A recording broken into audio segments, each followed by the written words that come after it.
क्या तूने हमें इसीलिए यहाँ जमा किया है?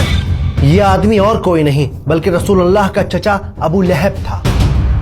उसकी बद्दुआ आसमान से टकराकर वापस उस पर आ गई। उसके नसीब के पन्नों में जहन्नम का अजाब हमेशा के लिए लिख दिया गया। लेकिन अल्लाह ने अभी अपने नबी को ये बात नहीं बताई। स्कॉलर्स कहते हैं कि अगर ये सूरत इस वक्त नाजिल हो जाती तो मक्का के लोग कहते उस पर कैसे भरोसा करें, वो अपनों की बुराई करता है। असल में उस दौर में मक्का में चाचा का दर्जा बाप के बराबर होता है, स्पेशली जब सगे वालिद का इंतकाल हो चुका हो, वक्त गुजरता रहा। अल्लाह के नबी जगह जगह घूम घूम कर एक अल्लाह की इबादत करने का मैसेज पहुंचाते रहे। लेकिन अबू लहब वो आप सल्लल्लाहु अलैहि वसल्लम के पीछे पीछे जाता। अब ये कौन सी नई शायरी ले आया है? यहाँ तक कि वो बाजार के शरीर लड़कों को मोहम्मद सल्लल्लाहु अलैहि वसल्लम के पीछे लगा देता और उनसे कहता कि इनको पत्थर मारो मारो मारो लेकिन इसका जुल्म यही नहीं रुका। इसकी बीवी यानी रसूलुल्लाह की चाची उम्मे जमील, जो कमाल की खूबसूरत औरत थी, नए नए तरीकों से नबी को परेशान करती। आप सब तो मक्का के बड़े सरदार हैं, फिर अहमद का बॉयकॉट क्यों नहीं करते? सही कहा, बॉयकॉट करो उसका। हाँ, बॉयकॉट करो उसका। सही कहा, हाँ बॉयकॉट करो उसका। और हद तो जब हो गई जब इसने अपने दोनों बेटों को यह हुक्म दिया कि वो अपनी बीवियों को तलाक दें, क्योंकि इन दोनों की बीवियां आप सल्लल्लाहु अलैहि वसल्लम की बेटियां थीं, उम्मे कुलसुम और रुकैया रज़ियल्लाहु ताला अन्हा। तुम्हारा चेहरा भी मुझ पर हराम है अगर तुमने अपनी बीवियों को तलाक नहीं दिया। बाबा, हम आज ही उन्हें तलाक देते हैं। दिन शाम में ढल गए, शामें रातों में ढल गईं, लेकिन अबू लहब के जुल्म में कोई कमी ना आई। अरे मक्का वालों, मेरे भतीजा दीवाना हो गया है, दीवाना। इसकी बात मत सुनना। और जब इसके जुल्म की इंतहा हद से पार हो गई, तब अल्लाह सुब्हानहू ताला ने नबुव्वत के 10वें साल में सूरह लहब को नाजिल किया। अबू हादी, हमें वो सूरा तो सुनाओ जो नबी पर नाजिल हुई है। बिस्मिल्लाहिर्रहमानिर्रहीम। तब्बत यदा अबी लहब व तब मा अगना अन्हु मालुहु व मा कसब सयस्ला नारन ذات लहब वम्रअतुहु हम्मालतल हतब फी जीदिहा हब्लुम मिन मसद।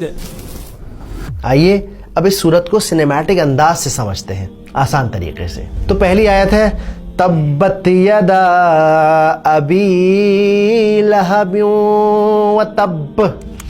पहली आयत में अल्लाह ने कहा कि टूट गए दोनों हाथ अबू लहब के और बर्बाद हो गया वो। अब यहाँ पर दो बातें हैं जो नोट करने वाली हैं। पहली बात ये है कि ये जो पूरी आयत है, ये आयत असल में पास्ट टेंस में बात कर रही है, यानी ऐसा नहीं कि अबू लहब के हाथ टूटेंगे, असल में उसके हाथ टूट चुके।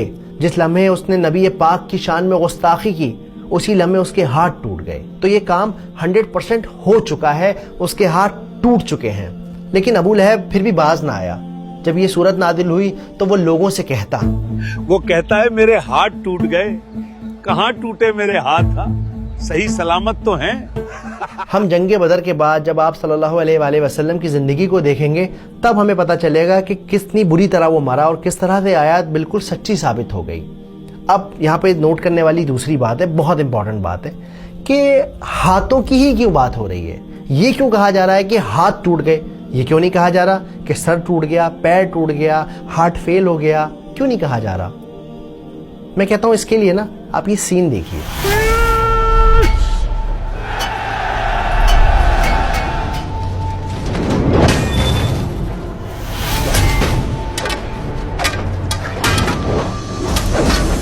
चलिए इस सीन को एक बार फिर से देखते हैं। इस सीन में आपने नोटिस किया होगा कि कैसे एक सिपाही ने, एक फाइटर ने अपने हाथ में एक तलवार ली हुई है और दूसरे हाथ में खुद को बचाने के लिए उसके पास शील्ड है, एक ढाल है। तो अगर किसी इंसान के दोनों हाथ टूट जाएंगे तो क्या होगा? ना तो वो वार कर सकेगा और ना ही अपना बचाव कर सकेगा। तो फिर इन दी एंड आप बर्बाद हो जाओगे, खत्म हो जाओगे और अगला हमला फिर आप ही के ऊपर होगा। بالکل اسی طرح ہم ابو لہب کی زندگی میں دیکھتے ہیں اس کا مال، اس کے بیٹے، اس کے کنیکشن، اس کے تعلقات، اس کی پاور، سب کے سب برباد ہو گئے، کوئی بھی اس کے کام نہیں آیا. اور ہم آگے جا کے دیکھتے ہیں کہ جب وہ مرا تو اتنی بری موت مرا، اتنی بری موت مرا کہ کوئی اسے چھونے والا نہیں تھا، کوئی دفنانے والا نہیں تھا. کئی دنوں تک اس کی لاش سڑک پر سڑتی رہی، لوگ پریشان ہوتے رہے، یہاں تک کہ اس کے اپنے لڑکوں نے بھی اسے چھونے سے، گھر میں رکھنے سے منع کر دیا. ارے ابو لہب کے بیٹو، اپنے باپ کی لاش تو ٹھکانے لگاؤ، بدبو سے لوگ الٹی کر رہے ہیں. اب آتے ہیں آیت نمبر 2 پر. ما اغنا عنہ مالہ وما کسب. نہ ہی اس کا کوئی مال اس کے کام آیا، نہ